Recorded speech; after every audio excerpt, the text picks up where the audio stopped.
Hi, I'm Caitlin. Hi, I'm Rebecca. We're not from Memphis, but we love it. Welcome to Memphis Type History, the podcast. Good evening, Caitlin. Hey-yo. Hey. What episode are we talking about today?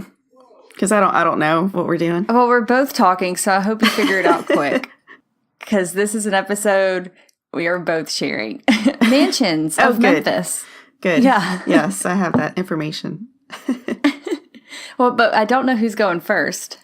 Or do we want to do like one and then the other and then one and then the other? Oh, were we supposed to guess research too? We were, weren't we? Well, we were, but it's okay if you didn't. So how about you go first?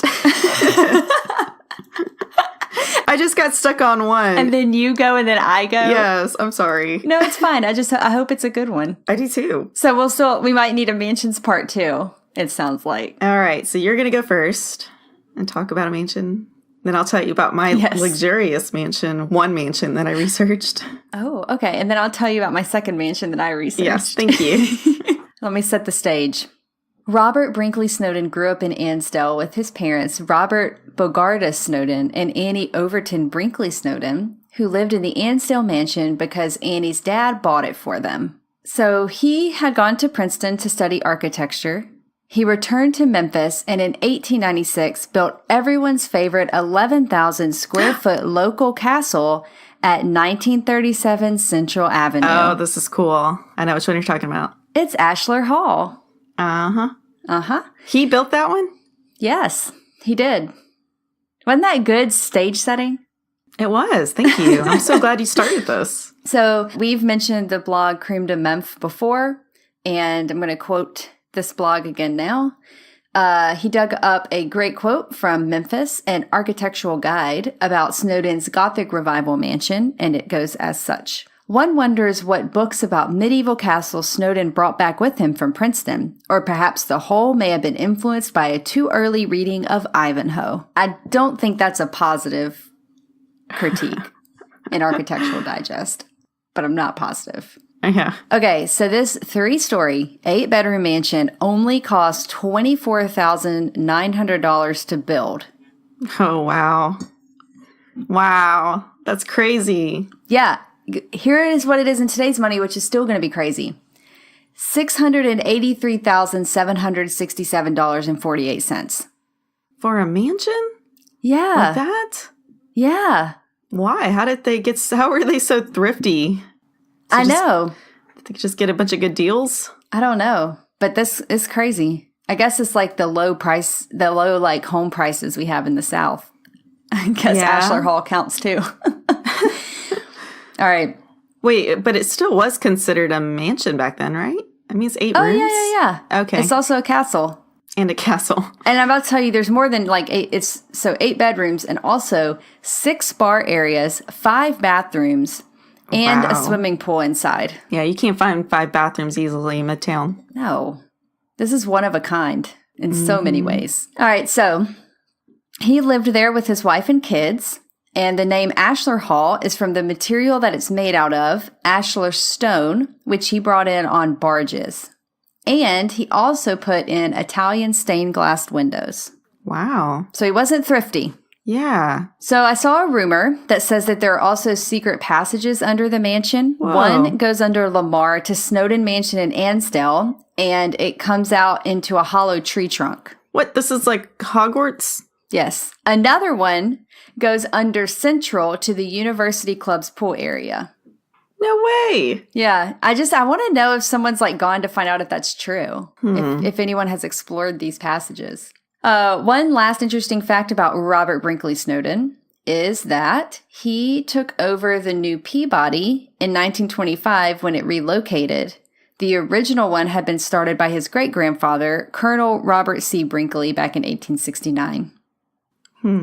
After Robert died in 1942, the place fell into disrepair and became a Grassani's restaurant called Conestoga Steakhouse, maybe, something like that. At some point in the 60s, it became this restaurant. In 1970, it became Ashlar Hall Restaurant, which operated there for a while. And I saw this comment on Creme de Memph again from someone identified as the B-Man, and he said, I remember going there several times in 1975. There was just a bar in the basement. You had to bring your own bottle, and the bartender would serve the setup. They had live music playing songs like Blueberry Hill. So there we have it. Oh. In 1983, it was added to the National Register of Historic Places. That's cool. Wait, man. I'm still stuck on the fact that Ashlar Hall had its own restaurant. Well, here's the next thing that happened to it. Mm-hmm. In the 90s, when Prince Mongo turned it into a nightclub called The Castle. Yep. It operated as that for a few years, and then it got abandoned again. Oh, how did the Castle... So Prince Mongo had his time at Ashlar Hall. The Castle. How did that The Castle. And that's way too good. So Prince Mongo, a.k.a. Robert Hodges, is a roughly 333-year-old shoeless man from the planet of Zambodia who has owned several businesses in Memphis, lost mayoral elections, appeared on American Pickers, can be spotted in my friend Lisa Mack's music video for her song Getaway, owns an invisible dog, provides protection for the city of Memphis against natural disasters and gives blessings to its citizens, and is a millionaire. Yeah. Those are just the highlights. I don't want to spoil it, but that's Prince Mongo. It's amazing. He even has a cameo in our book, Memphis Type History, Signs and Stories from Around the Corner. Uh-huh. Good plug in there. All right. So a lot of crazy stories about the club included problems with it being rumored to sell alcohol to minors, causing noise issues in the neighborhood. And at one point, these complaints led Prince Mongo to the idea to move the party outside because the city changed the occupancy limits inside the house. Oh, wow. And here's a quote I found from Prince Mongo himself about his time owning the castle. He said, "It's full of ghosts, but they're good ghosts. They used to visit me all the time. They would summon me upstairs to the attic and I would hear them tapping on the pipes and I'd tap back." Emphasis, my own. Yeah, so apparently he believes that there are ghosts of the slaves who put ice in the pipes that cooled the house back in the 1900s still living there. So, very possible. The castle's haunted. Yeah. Sometime around 2013, ownership started switching around for good old Ashlar Hall. Issues continued keeping the property in disrepair, and right now I think it's still in kind of a limbo. Don't really know what's going to happen with it yet. But yeah, if you're curious, I'll put a lot of links. There's a lot of cool drone footage, cool photographs of the place. There's some videos. It is a cool little castle. Yeah, it's an amazing place. I said little castle just because castles generally are very enormous, and it's small for a castle, but it's definitely large. I don't know. It's really cool. It's interesting. It looks like, for those of you who have not made it to the show notes yet, have not seen this place in Memphis, it looks like a medieval castle. It's just miniature. But when I say miniature, I mean miniature for a castle. Mm-hmm. It is massive for a mansion. So it's a weird in-between kind of thing. Yeah. That looks like a castle. Like straight up. That's what's the most interesting thing about it visually, is that it's a little small-scale castle. Yeah. I would have liked to have gone to the restaurant. I think I would skip the club, but I would like to have gone to that restaurant. Yeah, that would be fun to dine there. Yeah, I think so. I probably would have done the full package. Tapping pipes and all. All of it. If I could have been, everything. It just sounds amazing. Well, thanks for that. All right. Well, that is, I picked that one to talk about because I think it's the intro into all mansions of Memphis. Because it is the most bizarre and the most Memphis of all the Memphis mansions, that's a good point. In my opinion. Yeah. So now you got to top it. I know, which is hard, but at least you get to overtop my next one, so I'm not too worried. Yeah, I'm going to win this You're episode. You're going to win this pretty one, much. yeah. It's always a competition. I don't always come out on top at this one. I'm definitely a shoe. Yeah, I'm gonna foresee this one. You're going to top it. I chose to talk about kind of a hidden one. I didn't know really... I've heard it exist, and I'll be honest, I haven't even seen it, so I do need to get out there. For some reason, I had in my head that it was just kind of a almost vacant mansion in the middle of a woodsy area, and it's the Annesdale Mansion. And I say that because I know in our ghost story, I spoke with Ashley Carroll, who lives across the street from the mansion, and it's not like I could walk in her yard and see it, because it's just... It's like back in the trees, I think. Yeah, like, it's up high on a hill. Yeah. There's trees. I can't even see it. And I just assumed maybe somebody lives there and didn't really take care of it. But that's completely wrong, as I just found out when I researched it. Oh, yeah. Do tell. Yeah, it's completely accessible, and you'll find out why. Okay, this place was built in 1850 on Lamar Avenue. And back then, the street was called Pigeon Roost Road. That's how far back this was built. You know, I don't know why the name was Pigeon Roost Road. I'm thinking pigeons roosted there. Must have. And then it changed to Lamar. Maybe we should do a streets history on this one. The home was originally built by Dr. Samuel Mansfield. I don't know why I made that sound suspenseful. He's just a wholesale druggist. From Maryland. That's it. Oh, okay. It's cool. I guess druggist is like a pharmacist. Nice try to top me. It's built on 200 acres. At the time, it was on the outskirts of Memphis. Wow. Yeah, that's a lot of land. And 19 years later, enter Colonel Robert Brinkley, who you gave us a little intro of. I think you mean re-enter. Yeah, re-enter. Colonel Robert Brinkley. Colonel Robert Brinkley, who built the Peabody Hotel, as you've mentioned. And we also have an episode on that if you want to learn about the Peabody. We do. We shall link to it in the show notes, which is memphistypehistory.com/mansions. Thank you. Yes, find it there. So he's the guy, he bought the estate as a wedding gift to his daughter, Annie. And at that time, it was named Annesdale. Can you guess why? Or did you already mention that? Oh. So, no, I didn't. So Annie's Dale. Yes. And then because it was her. Okay, and then it's somehow morphed into Annesdale? Yeah, Annesdale. But it was named for Annie's Dale. I had to look at Dale. I was like, what's a Dale? And it's basically like a hollow or a valley. I guess lush, because it's lush green. Around 200 acres or so? Yeah, exactly. A massive land of lusciousness.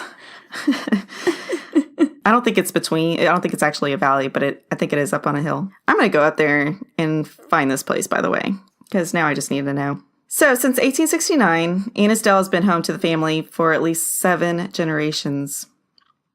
Annie had married Colonel Robert Bogardus. I like that name, Bogardus. Colonel Robert Bogardus Snowden. And the Snowdens have been there for 7 generations. For 160 years, members of this socially prominent Snowden family has lived here. Oh, fancy.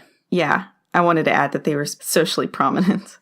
It's just because it's only Memphis. You know, I'm not from the South, so when I moved here, I realized social class, such a big deal. You know, it really is. Where are your people from? Yeah, like people know the names and how how big of a deal it is if you have a certain name. Cheers, Snowden family.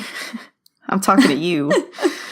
Okay, so this is an Italian villa in style, built with bricks, made on the site, which I thought was incredible. And the 4-story tower overlooks the present 7.5-acre park-like setting. So obviously, I don't think they still have that 200 acres. So the Annesdale mansion, with its grand parlor, spiral staircase, and marble entryway, is nestled among 7.5 acres of elegant lawns and gardens. So this isn't just in the middle of the woods like I was thinking it was. It's actually really gorgeous. It's 1850 Antebellum Mansion, and I had to look up what antebellum was. It means occurring or existing before a particular war. For this, it was the American Civil War. All right, so this mansion promises to be a charming, sorry, I get my SH and CH mixed up, charming setting for an indoor-outdoor, tell me if I pronounce this right, fete? Oh, a fete. Fete, thank you. A fete. Is that a French thing? That's a socially prominent word for party. Oh my goodness, are you serious? Yeah, Gosh. it's French. I have to look up all of these fancy words. Yes, parties, thank you, such as receptions, private parties, or corporate events.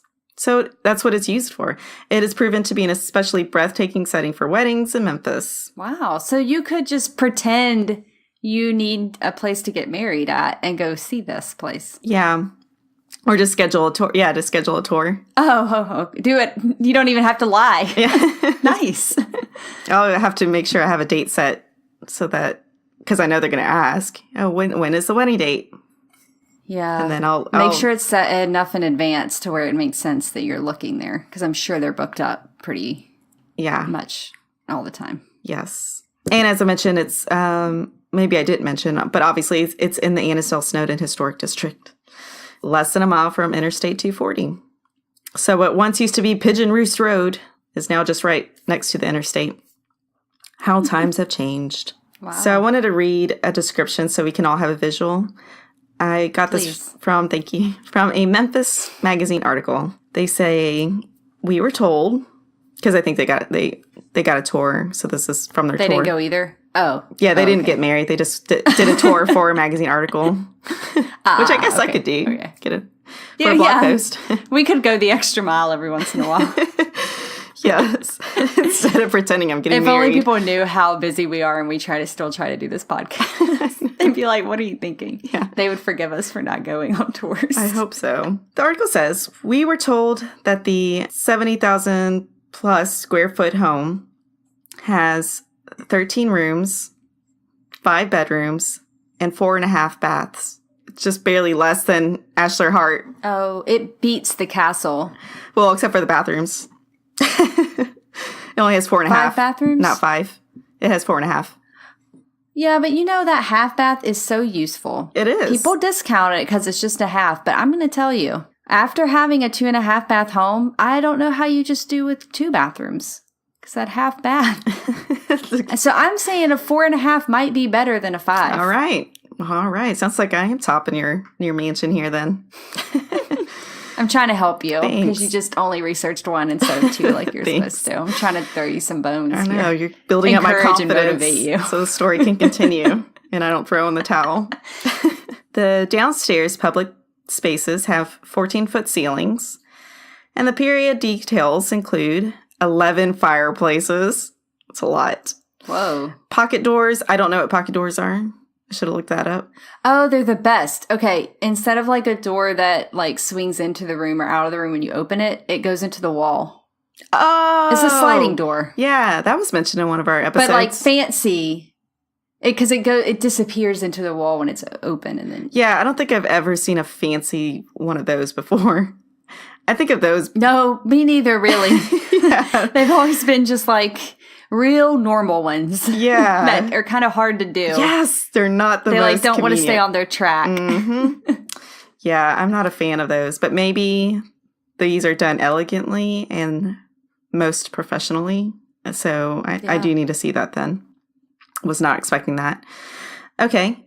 Carved walnut paneling, intricate needlework panels over the windows, stained glass, painted ceilings with exquisite figural details, ornate plasterwork, and lustrous oak floors. Wow. Yeah. Ken Robinson is the one who purchased the home and estate in 2010 and renovated and reopened the mansion as an event space, the one that we can see today. He says the Snowdens have been extremely gracious in helping him buy back antique pieces from family members, which is pretty cool. That is cool. Yeah. So original pieces of the home are coming back, or at least you can find them there because he reached out to them. I like that. Uh-huh. And one in particular that he's especially proud of is the portrait of Annie Overton Brinkley, which hangs in the music room. Okay, you'll like this. This is how I'm ending it. In 2016, this is the most recent news that I found. So I know you're going to ask me for newer evidence, and I'm sorry, I don't have it for you. But in 2016, a bone fragment, possibly human, was found in the grate of a boarded up fireplace. A photographer came across it during a photo shoot. I'm sorry. Yes. What kind of photo shoot are you doing when you're all up in a fireplace and a hidden bone flies out? I need to see these pictures. What were they doing? Well, one, I don't think it flew out because that would be a poltergeist. Two, it's very possible that it could have just been they were renovating and in the fireplace and everyone just missed it. Yeah, but here's the thing: it's so old, so maybe this photographer is just also like an anthropologist or has a background in anthropology, and he could figure out, oh, that's actually a bone. That's not a china spoon or whatever. I don't know why I said that, but you know what I mean. But it really was bone. So they don't know if it's human or animal, possibly. But aren't there tests for that? Yes, it did go under investigation. And there's obviously no update, as you said. Yes, they don't really know. Oh, why even bring this up? I have a million questions that you cannot answer. A million, come on. We're going to have to get the police department on the phone right now. Live police department calling. I need to know. Maybe I just didn't find it. I'll admit, I'm not the best Googler researcher or researcher in general, but I looked. I was like, surely they came up. But maybe it was just so unexciting that they're like, we can't do an update story on this. It was probably a raccoon, and they're like, that's lame now. Yeah. Well, the thing is that it's very, very old, and likely from the Civil War era, which would make sense. An antebellum bone. Yeah. Well, yes. Which would make sense because the mansion, I'll end it with this, the mansion did serve as a hospital during that time. Okay. All right. So they just had all these bones that they put in the fireplace. I get it. No. I bet, so this is my conclusion from the story. If it is a human bone, I bet a nurse practitioner was working on a patient and a bone fell out and they just didn't realize they just lost it, you know? And it just happened to get brushed under the fireplace. I'm sure that's what happened. I am sure that's exactly not what happened. Oh, yeah, that's right. It's a raccoon. I think there might be an entire skeleton in that fireplace and there should be an excavation. No. It's too beautiful and luxurious to have to break in that fireplace. All right. That was a cool mansion. Oh, good. That was good. Thanks. Top that. I'm going to talk about the mansion that is at 680 Adams, which is the Woodruff Fontaine House. Oh, lovely. Another heavy hitter in the world of Memphis mansions. In 1845, Amos Woodruff and his brother arrived in Memphis from Rahway, New Jersey, with the intent of expanding their business, making carriages. Amos's brother went back to New Jersey, gave up on the whole thing, or whatever. Amos, though, found great success in Memphis with his carriage business. Also, businesses like the Overton Hotel, 2 banks, a cotton compress firm, a lumber company. He also ran the Memphis and Ohio Railroad, and like many other rich people in Memphis history, he also had an insurance company, and it was called the Southern Life Insurance Company. This is a lot. Yeah. It's good Amos did not return to New Jersey, I guess, because he had a lot of businesses. Whoa. In 1870, he spent $12,000 on the land in Millionaire's Row, which was then the outskirts of Memphis. And on that land, he started building his 5-story French Victorian mansion, which cost $40,000 to build. Wow. And this area is now known as Victorian Village because it has a lot of Victorian mansions in it. Or not a lot, I guess it has a handful. Yeah. They're beautiful. Yeah. It's very random. You're just like driving down a normal street and then it's like Victorian mansions around you. Yeah. It is an interesting experience. I highly recommend everyone go have that experience when you're in Memphis. It's really cool. He also built a carriage house on the property, created some very nice gardens and fountains. And he lived there with his wife Phoebe and their 4 children named Sally, Molly, Frank, and Cora. The architect is interesting. His name was Edward Colliat Jones, and he had moved to Memphis in 1866 he was already well known before he moved to Memphis as an architect. And then once in Memphis, he designed Central Baptist Church, First Beale Street Church, First Presbyterian Church, Second Presbyterian Church, and the first skyscraper in Memphis, which is now the T.D. Porter Building. Whoa. What? Who is this guy? And also Amos Woodruff's house. All right. That's a great intro. So this mansion features a do you say it mansard or mansard? Mansard. I'm not the one to ask. M-A-N-S. All right. I'm just going to say it with confidence. Again, the home features a mansard roof and elevated basement. I don't really know what that is. Elevated basement? Maybe. Yeah. Maybe so that they could put a window in it? Oh, maybe. I don't know. Weird. Okay. It's kind of interesting that it has a basement at all. A tower that's over 3 stories tall. Mm-hmm. The windows were topped with terracotta lintels with recessed folding shutters on the inside. And so this house was Victorian in style, but the layout inside was really kind of like standard Southern rather than Victorian. So there was a large center hall on each floor, and that opened up to rooms on either side. And there were 18 of these rooms, 3 great halls, the tower outlooks on the 2 top floors. On the first floor, the ceilings were 16 foot tall. They shrank to 14 foot tall on the second floor and down to 13 feet on the third floor. I also saw there's a lot of really ornate details people really like. It's got solid cypress millwork, and there are really intricate carvings on the moldings at the top of the stairwell on the 3rd story in particular. And there are arabesques on several ceilings. I'm not really sure what those are. Arabesque. But architecture people will. Okay. This is for you, architects. I only know what they are in terms of dancing. A lot of people think that the Woodruff Fontaine House is haunted by Molly Woodruff's ghost, as she returned there to her girlhood home at her death, or I guess after her death. Some of the hauntings include staff seeing Molly in the form of smoke, her sitting on the bed in her former room, and her demonstrations of anger, like slamming doors and breaking items when anything gets moved around or redecorated. Whoa. Supposedly, her bed is sometimes dented in as if someone's been lying there. And it's actually roped off from visitors, so it should not ever be dented, but apparently it is. Yeah. And in our ghost story episode, we heard a haunting from this home, I believe. I saw one paranormal website that one time Molly told the museum, workers, staff, how they should have the furniture arranged. So that's Molly, and she haunts the house. So I'm going to tell you her story. Cool. Because this is her girlhood home. Yeah. So in 1871, Molly married Egbert Wooldridge at the brand new mansion that they moved into the 2nd story of.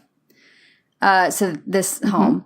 4 years later, she gave birth to a son in the Rose Room, and he tragically passed away a day later, possibly from the yellow fever. Oh, man. Yeah. Okay.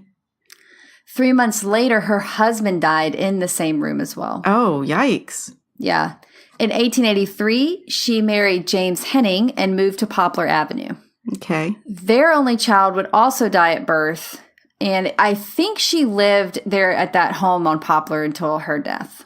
In 1892, Woodruff sold his home to Nolan Fontaine, who is a Kentucky native and another successful businessman, but he was in the cotton industry. So this is how it became the Woodruff Fontaine House.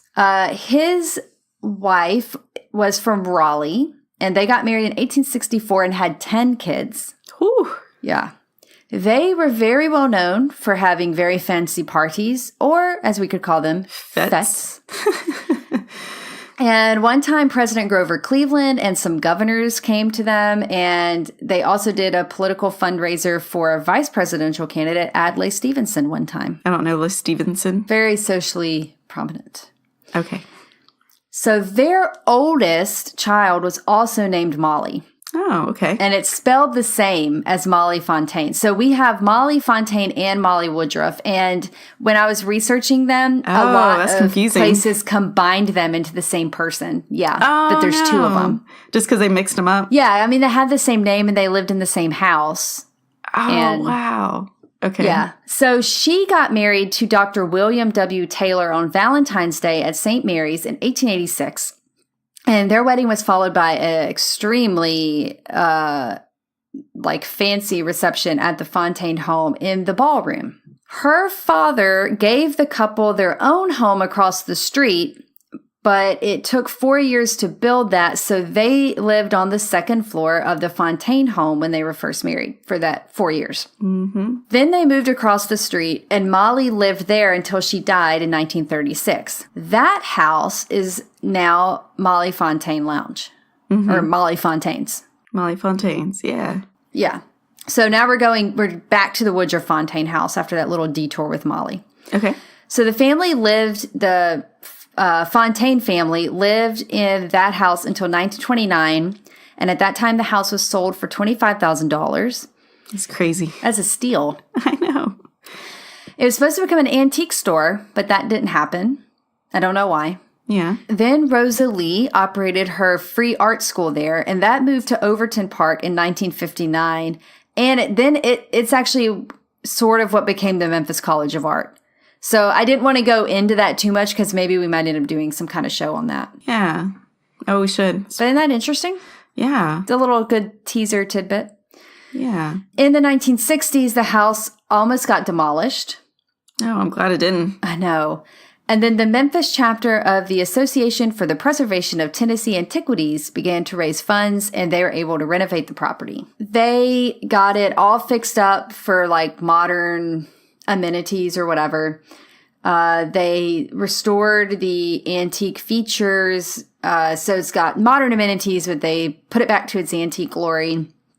And they even sort of uncovered a fresco in one of the ballroom ceilings, which is kind of cool. A fresco? Yeah. So like a really awesome painting. Oh, it's cool. Pretty cool. So in 1964, it opened back up again. It was a little bit unfinished, and so people kind of kept donating to it. And so then they were able to put in furniture and all the stuff that's inside it now. And now it's a proper museum where you can experience 1800s life in Memphis. So there you have it. Woodruff Fontaine House. Woodruff Fontaine, then, that's the one that you can currently get tours from or do tours out of. Oh, yeah. Mm-hmm. Yeah, I liked hearing. And there are events in there. And they have the carriage house. It's open. That's still on the grounds. Yeah. So it's really, I do recommend that tour. I've been a couple of times. And I was going to say, when you were talking about the tower, so whenever they would return from traveling, they could go out in the tower and see them come in. That's at least what was told, because it was in sight of the Memphis River. So they could see when people would return from their travels or whatever. So you're just like watching. Okay. Yeah, I guess if you know expected date, you could go out and just see. I wonder if there's like a window of time. You can look out the window and wait for them. Yeah. I doubt people were that like anticipating arrivals of their family members that much that they stayed up there. But I mean, it's nice to think of. Yeah, it's not like they had TVs. You can't see the river now from there. No, that's why it's an interesting point. It's because if you go up there now, it's completely filled with all kinds of trees. I can't even imagine that. I can't imagine being able to see the river from that spot. Yeah, that's so interesting. That's why it was so memorable to me. It's because I just thought like the land looked so different back then. Like from there you could see the river, if that story is in fact true. But you know that was mentioned there. Yeah, why wouldn't it be? A museum said it. Yeah, I trust them. Yeah, it's a great one. And Molly Fontaine House, it's awesome. Which you can also find in the Molly Fontaine House, a personal letter she wrote. They have that hanging on the staircase, which is cool. So what are some connections? You mentioned Ghost. If you want to go listen to our ghost story. That is MemphisTypeHistory.com/Halloween17, right? Yeah. And we'll also put it in show notes. Yes, which is MemphisTypeHistory.com/mansions. Yeah. That's mansions plural. Because we did 3 of them. Yes. You might have to fire your intern. Yeah. We don't have an intern. That's a joke. No intern. But if you would like to be an intern, unpaid intern, let's put that plug in. Oh my goodness. If you would like to be an unpaid intern and do research for us so that we can just read what you write for us into our microphones, we would love to not pay you for that job. Yeah. Or if you would like to be in the podcast as a, let's see what you found, and then you tell us. That would be awesome too. We're down with that. If you feel like that's payment enough, we'll put you on this show. That'd be great. This is a fantastic idea. Yeah. We won't send you to Shanghai, though. That's not part of the deal. You're stuck with me. You have to get here on your own and fend for yourself once you're here. Yes. That sounds very undesirable. But if you are interested, that would be awesome for us. Yeah. Let us know. All right. So, yeah, visit show notes and visit our Patreon page. Please. And don't just visit. Please click to support us. Sometimes it's funny because a lot of people tell us that they really like the show, and like sometimes they've written a review, which is awesome. But I think if like everybody who says they really like the show even did just like $1 a month, that would take a lot of our worries away with this show. Yeah, we really like our editor, and we want to be able to pay her. So we pay her, but we would like to pay her more. Please don't. We pay her. We don't pay ourselves. Yeah, but we pay her. And we would like to pay her more. We'd like to pay ourselves as well. We'd like to maybe have a researcher. Possibly paid interns. Yeah. Mostly, I mean, honestly, yeah, like I say jokingly, we like to pay ourselves, which is true. But also, like, just like a podcast is free to listen to, but it's not actually free to produce. Even if we did our sound editing ourselves, which we don't know how. But even if we did, it's still not free. Even if we just like gave all our time. Yeah. So when you factor in time, it's not just the time. Yeah. It's paying for all the hosting stuff and all the equipment and everything. Yeah. It's not free. Yeah. So $1 a month. Yeah. For anyone who enjoys the show, we would really appreciate it. We give you stuff. Yeah. It's not even like just $1 for nothing. Like we give you stuff. There's lots of stuff. Mm-hmm. So yeah, we would love it. A review, $1. We would happily just know that really warms our hearts. Yeah. And will keep us going. We'll keep researching if the funds come in. Yeah. So you can learn about this crazy city. Cool. You've been listening to Memphis Type History, the podcast. We like your type. You've been listening to Memphis Type History, the podcast. It would mean so much to us if you head over to iTunes and give us a rating and review. Be sure to subscribe and never miss an episode. Want to be part of Memphis Type History and get behind-the-scenes content, merch, and more? Support us on Patreon at patreon.com/Memphis Type History. That's Patreon, spelled patreon.com/Memphis Type History. Find more Memphis Type History on our blog at memphistypehistory.com, on Facebook, Instagram, and Pinterest as Memphis Type History, and on Twitter at Memphis Type.